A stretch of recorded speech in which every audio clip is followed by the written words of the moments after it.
Antibiotics कभी भी over the counter use ना करें। हम चाहते हैं क्विक फिक्स, हम चाहते हैं जल्दी से ठीक हो जाएं, लेकिन ये एंटीबायोटिक रेजिस्टेंस पैदा करते हैं। अच्छा, दुनिया में एंटीबायोटिक्स जो हैं, और आप तीनों इसमें जंप इन कर सकते हैं, दुनिया के अंदर एंटीबायोटिक्स प्रिस्क्रिप्शन के बगैर नहीं देते, यूजुअली नहीं देते। हमारा मुल्क वाहिद मुल्क है जहां आपको सोने की टैबलेट से लेकर एंटीबायोटिक्स तक बगैर प्रिस्क्रिप्शन की मिल सकती है। इसी वजह से एंटीबायोटिक रेजिस्टेंस भी बहुत डेवलप होगी। हमारे पास पेशेंट आते हैं जो हमने कल्चर कराए होते हैं, जो बग आता है उसमें सारी एंटीबायोटिक रेजिस्टेंस होती है।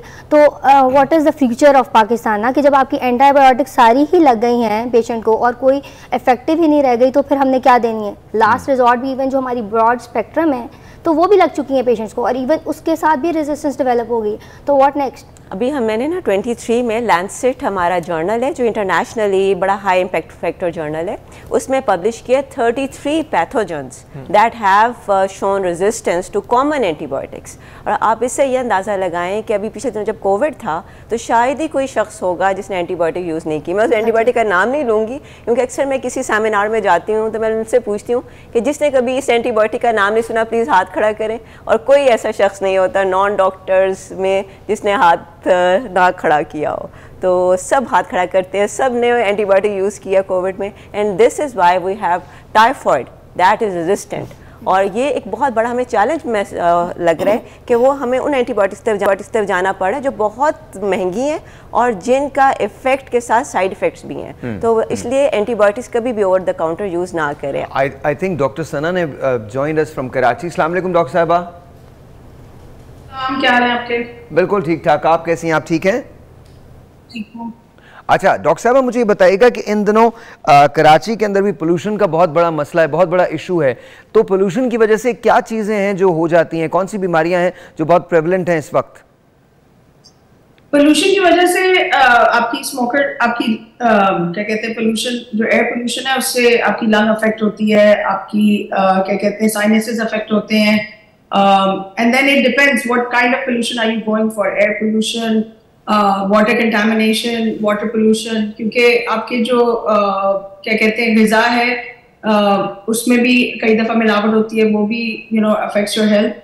So a lot of plastics for instance जो हमारे क्योंकि हमारा जो वाटर है वो नहीं होता, प्रोसेस नहीं होता, वो क्या कहते हैं केमिकल ट्रीटमेंट के थ्रू नहीं जाता, तो जो प्लास्टिक्स आपके डंप होते हैं वाटर में और अगर वो लोग जब कंज्यूम करते हैं उसकी वजह से बहुत पोल्यूशन जो होती है वो हेल्थ को अफेक्ट करती है। फैलेट्स होते हैं, BPA होते हैं, इन सब चीज़ों से। तो पोल्यूशन तो बहुत किस्म की होती है, डिपेंड्स ऑन आप लेट्स से कि हम एयर पोल्यूशन की बात करते हैं और वाटर कंटामिनेशन की बात करते हैं, अगर ये दो हैं तो इसकी वजह से कौन सी बीमारियां हैं जिनको आप देख रही हैं जो बहुत ज़्यादा हैं और जिसको अवॉइड किया जा सकता है सिंपली मास्क पहनने से या सिंपली पानी को उबाल के पीने से या उसको नथार लेने से या उसके अंदर कोई फिटकरी वगैरह डालने, एलम डालने से? तो मतलब कौन सी ऐसी चीज़ें जो वाटर कंटामिनेशन से हो सकती हैं और जो एयर पोल्यूशन से हो सकती हैं?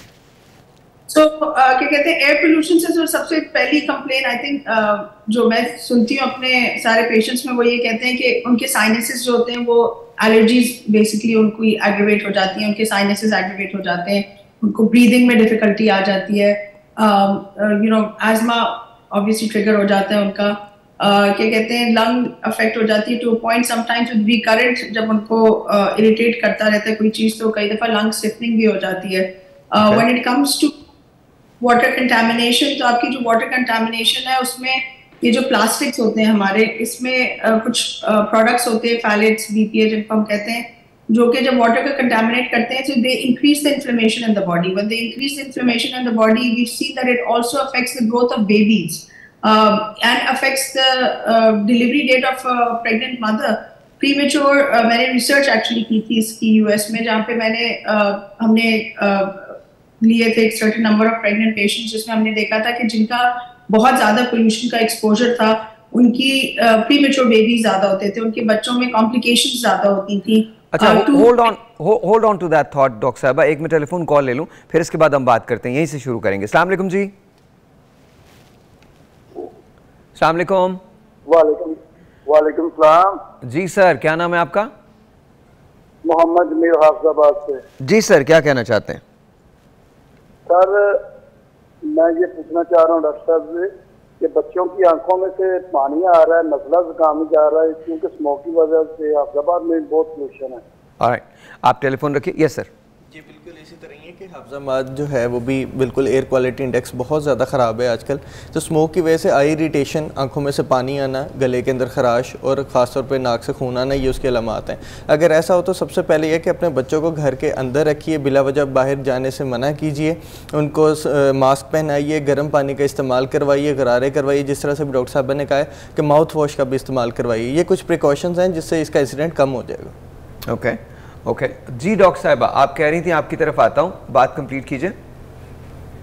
जी, तो क्या कहते हैं, तो उसमें obviously that pollution is very harmful for the children in the long run, because वो उनकी ग्रोथ को, उनकी इवन टू द एक्सटेंट जो मैं बात करी थी, fertility can affect fertility also. Okay, तो you know pollution specially I think जैसे लाहौर में हम सुनते हैं बहुत ज्यादा स्मॉग होती है, that a lot of since I am Karachi based, when a lot of my patients are travelling and they come back to Karachi, so the first symptom they'll come with is that you know they have severe lung irritation, उनको breathing में difficulty हो रही है, उनको रात को सोने में difficulty हो रही है because उनके sinuses aggravate हुए हैं।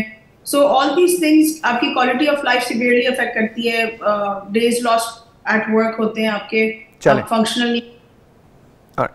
एक telephone call, let me see who this is online. अस्सलाम वालेकुम जी।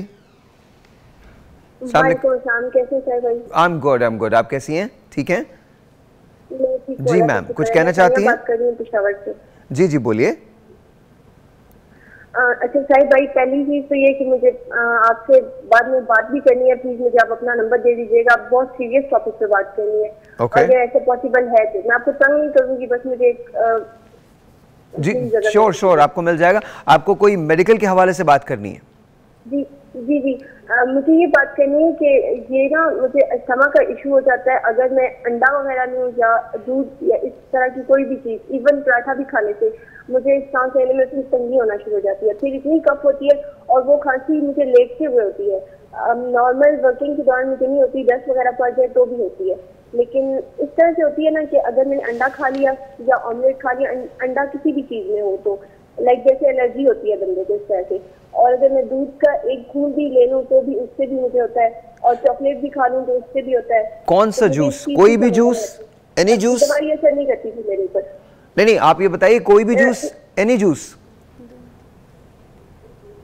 जूस नहीं, जैसे चॉकलेट हो गई, अंडा हो गया, दूध हो गया, इस तरह की चीजें, जूस से कुछ नहीं होता। Okay done. ये जो दमा है ये एलर्जीज की वजह से होता है, जिस तरह आपने खुद आइडेंटिफाई किया कि कुछ चीज़ों से आपको एलर्जी है। लेकिन एक अच्छी बात जो मैं आपको बताना चाहूँगी वो ये कि दमा ना सिर्फ ये ठीक हो जाता है बल्कि काबिल इलाज है।